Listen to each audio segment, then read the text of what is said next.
This is the story of how I, a kid with zero influence, made it to one of the most influential places in the world. Why? To prove one single point. You see, even years after my family and I moved to Europe, I still haven't gotten my European citizenship, which means that I have absolutely no say in what happens in the country I live in. And thinking about college, just look at those fees. Does it look like I want to be paying that?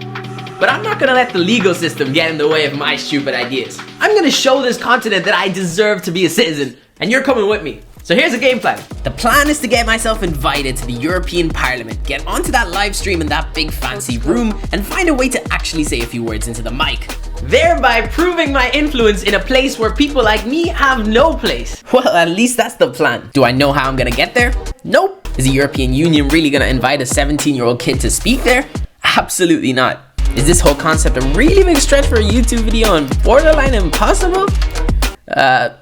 Shut up. Anyway, negativity aside, I was determined to find a loophole, an inconsistency, a legal gray area that I could use to get into one of those buildings. Of course, I had to orchestrate the whole thing and leave zero room for errors because there can't be. So I asked ChatGPT for some potential problems with this plan.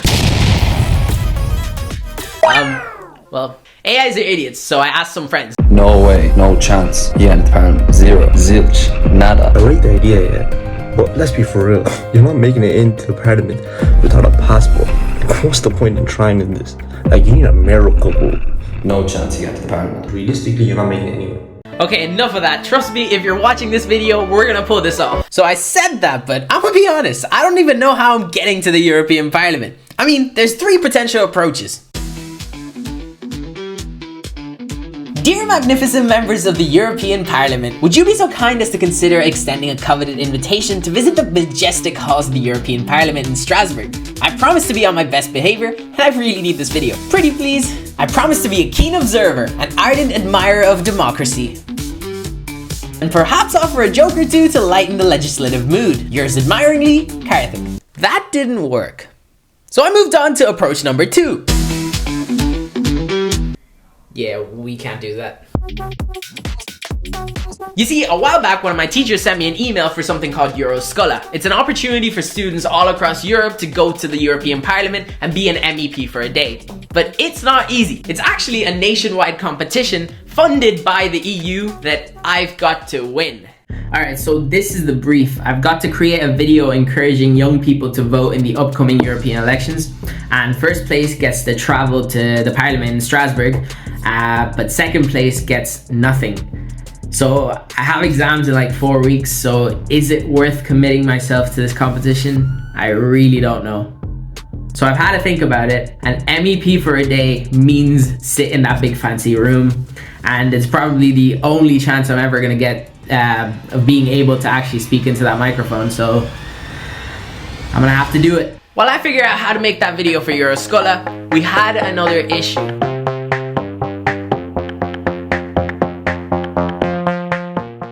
So the day the winners of Euroscola get to go to Strasbourg in France, where the Parliament is, it's quite soon, and I don't have citizenship, so even if I somehow do pull off this win, I still can't go to Strasbourg because I don't have a European passport.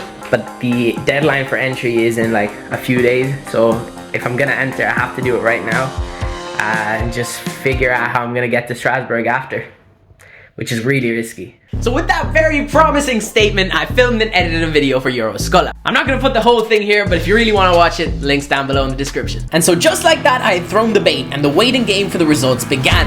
I went back to focusing on my exams and waited for that announcement day.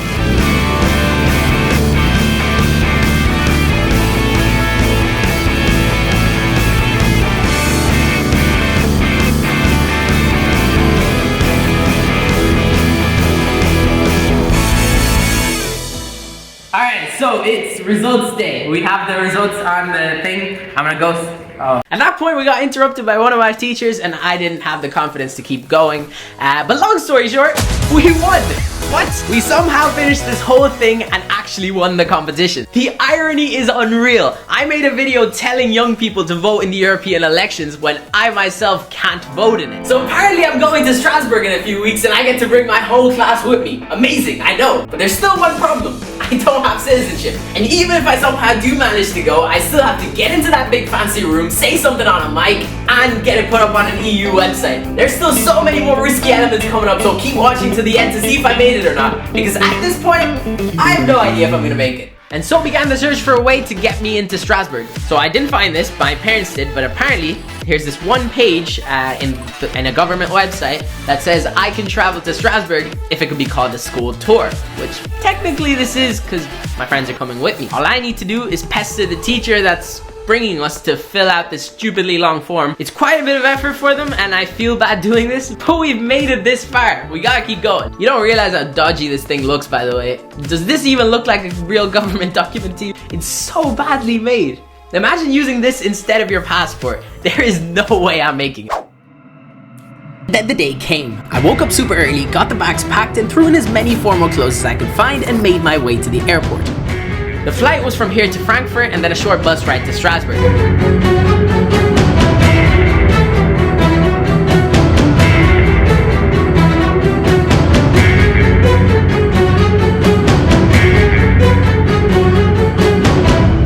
And it was all going quite smoothly until Frankfurt Airport. This was the do or die moment. The immigration officer said they didn't know of such a law, and honestly, I don't blame them. I mean, look at it. It looks like a terms and conditions document. I'd be surprised if they did know it, but my teacher somehow pulled it off and got me into the country. I still don't know how, but the whole thing was terrifying. But the past is past, and it's time to finish this mission. Because we are now in Strasbourg.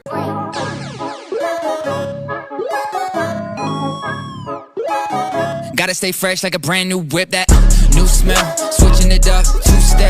They try to text, leaving my red, switching the phone. Let me get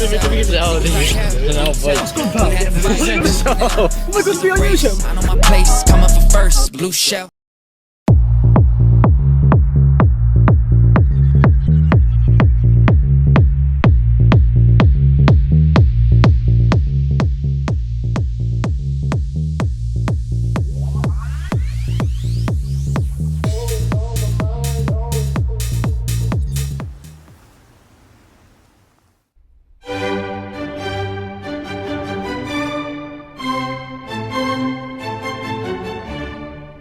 It's Parliament Day and spirits are higher than ever.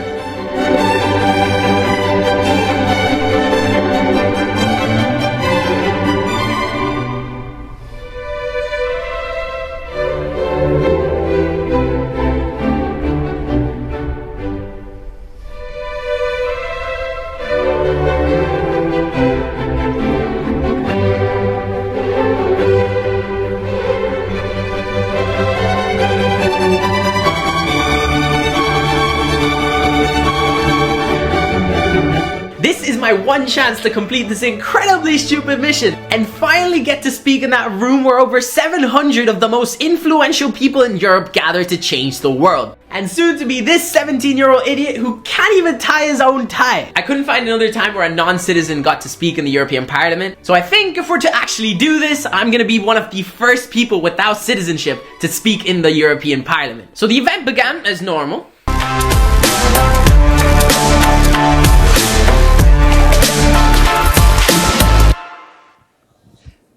Good morning, bonjour, guten Morgen to everybody. A very warm welcome for this new Euroscholar session here in Strasbourg, live in the European Parliament. A really important moment. A warm welcome to all the students and of course also to all the teachers who came with them. And very importantly, hello to everyone watching us online also. I watched a lot of these previous live streams to know like little tricks to help me get selected to speak. Like the fact that there were 2 speakers on the day and then a mock parliament session after. So I prepped a bunch of questions for the first speaker and then analyzed too many hours of this live stream to to notice something. So I found out the beginning of the interview was the best time to actually put my hand up if I wanted to be picked, because people get a little bit shy to speak in front of hundreds for the very first question. So my plan is to capitalize on that insecurity and get my hand up early. So that's exactly what I did. Let's turn to you. Who is brave enough? Maybe a girl. Okay, we have one. Otherwise, I take you.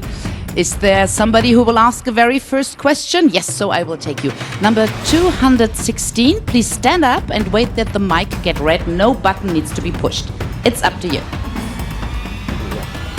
The floor is yours. Hello, my name is and I would like to ask a question about There was other people in that hall that had the exact same idea. So I just began putting my hand up every single time to get selected.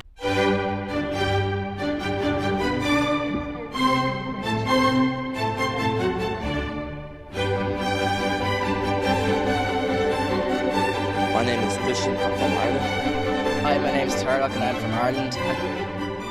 There was questions and then there were answers, but none of those questions were mine. And the first speaker session was over. You don't realize how stressful this was. I had just under an hour or so of live stream time to get myself heard on that mic, and it was not looking good. For future political men, but because there's so many questions, we try to keep it a little bit short. So yes, Cyprus, as we know, is divided between, as he said, When the financial crisis hit and so sorry for the ones who could not talk this time. About getting informed. And at this point, I am disappointed. I've worked so hard to get myself to that place, and it was looking like I'm never gonna speak there. And it didn't get better after that.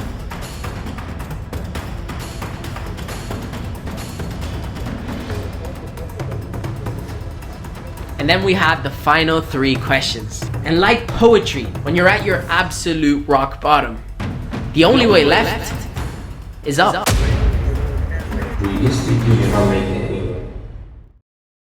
And the third question for this round is 180, please. Hello, my name is Karthik. In a world where people, especially young people, are subscribing and following to many platforms and websites online, if there was to be a potential data breach, how would Europe tackle it when we're so intertwined technologically, especially with advancements such as AI, and the field is just rapidly accelerating and developing, so how do you plan to tackle it? Thank you for this threatening question for the future. I cannot make this up. The very last question of the entire live stream. My question. I have become one of the first non-citizens to ever speak in the European Parliament and finally proved to this continent that I deserve citizenship. These people don't know I'm not a citizen. Hello? Oh my god. Oh my god. Oh my god. Hold on, I need to see somebody. Okay, buddy. Okay. So I went home and texted the government and showed them this very video, and apparently that doesn't prove anything. I don't know, I think they're jealous or something. But the bad news is that we don't have citizenship.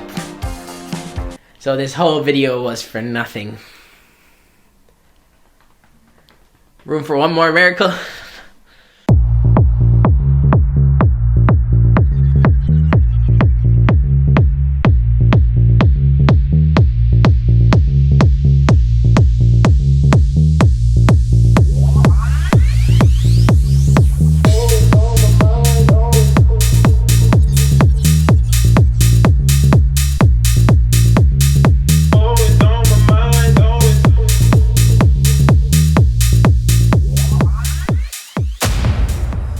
Wow, an outro, my first ever actual outro. This is crazy.